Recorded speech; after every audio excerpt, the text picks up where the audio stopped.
राधे राधे. तर आज आपण बनवणार आहोत ग्रेव्ही मंचुरियन. त्यासाठी सर्वात आधी आपल्याला एक बाउल घ्यायचं आहे. त्या बाउलमध्ये आपल्याला घालायची किसलेली कोबी, जिला की आपल्या पिळून त्याचा जो पाणी आहे ते काढून घ्यायचं आहे साईडला.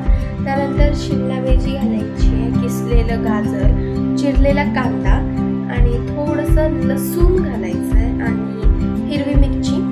जे आपण पाणी पिळून ठेवलेलं होतं ते मी तुम्हाला दाखवते, जे की आपण पुढे यूज करणार आहोत. त्यानंतर मी यात घातलेला आहे मैदा, बेसन, लाल मिरची पावडर, त्यानंतर थोडंसं ऑरिगॅनो जे तुम्ही स्किप पण करू शकता आणि चवीनुसार मीठ. त्यानंतर आपल्याला त्याला सर्वात चमच्याने एकजीव करायचं आहे. जर आपण चमच्याने सर्वात एकजीव नाही केलं तर जे आपण पीठ टाकले आहे ते आपल्या हातालाच लागेल आणि ते चांगलं एकजीव होणार नाही आणि जेव्हा आपण त्याला तेलात टाकून तेव्हा ते फुटेल. त्यानंतर आपल्याला हाताने एकजीव करायचं जेव्हा सगळ्या व्हेजिटेबल्सला ते जे पीठ आहे ते लागेल. त्यानंतर आपल्या हाताला चांगलं एकजीव करायचं आहे. जे आपण मीठ मसाले टाकलेले आहे ते छान प्रकारे एकजीव व्हावे, त्याचा छान स्वाद यावा म्हणून प्रेस करत करत करायचं, जेणेकरून आपल्याला बॉल करायला इझी पडेल. तर तुम्ही बघू शकता अशा प्रकारे आपल्याला मिक्स करायचं आहे चांगलं. तर आता बॉल पडेल असं जेव्हा मी परत तोडून दाखवला तेव्हा त्याचे थोडेसे व्हेजिटेबल सुके सुके पडू लागले, म्हणून मी यात थोडं बेसन टाकलेलं आहे.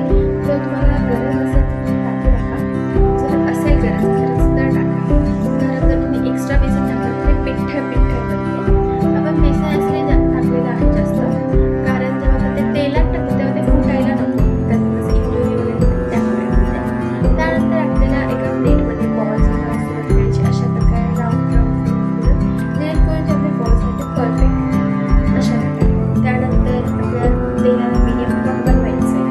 त्यात आपल्याला हे बनवलेले बॉल्स घालायचे.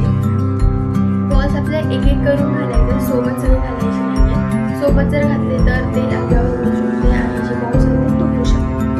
तर एक एक करून घालायचे अशा प्रकारे आपल्याला बॉल्स.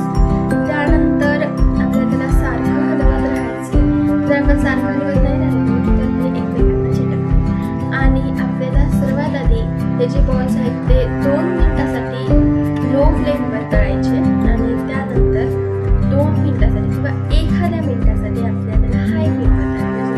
असा कलर येतो. आपल्याला त्या बॉल्स साईडला ठेवायचं आहे. त्यानंतर आपण ग्रेव्ही बनवणार आहोत. त्यासाठी बाजारात मंचुरियन ग्रेव्ही मिक्स किंवा मंचुरियन मिक्स म्हणून आपल्याला पॅकेट येते, जे की 20-30 रुपयापर्यंत तुम्हाला मिळून जाईल.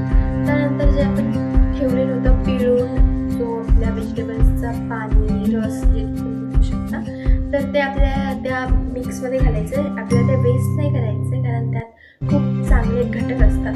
त्यानंतर आपल्याला चांगल्या प्रकारे मिक्स करायचं आहे, जेणेकरून त्याच्यात लम्स पडायला नकोत. लम्स जर पडले तर ते अवघड होतं आपल्याला पुढे कढईत. त्यानंतर आपल्याला त्याला साईडला ठेवायचं आहे. तर एक कढई घ्यायची. त्या कढईत आपल्याला थोडंसं तेल घालायचं आहे, थोडंसंच घालायचं, जास्त घालायचं नाही तेल.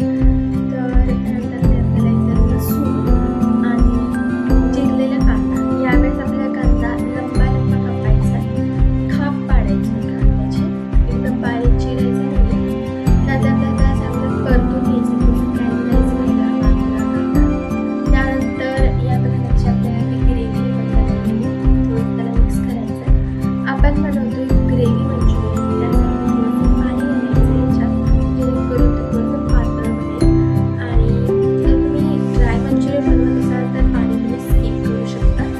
आणि त्यानंतर आपण जे बॉल्स बनवले होते तळून, तर ते आपल्या यात घालायचे आता. आणि अशा प्रकारे आपले मंचुरियन जे आहेत ते रेडी आहे. तर तुम्ही म्हणसाल की इथे मीठ टाकलेलं नाही, कारण आपण प्रीमिक्स घेतलेलं आहे मंचुरियनचा, त्यामुळे यात मीठ टाकायची अशी गरज नसते.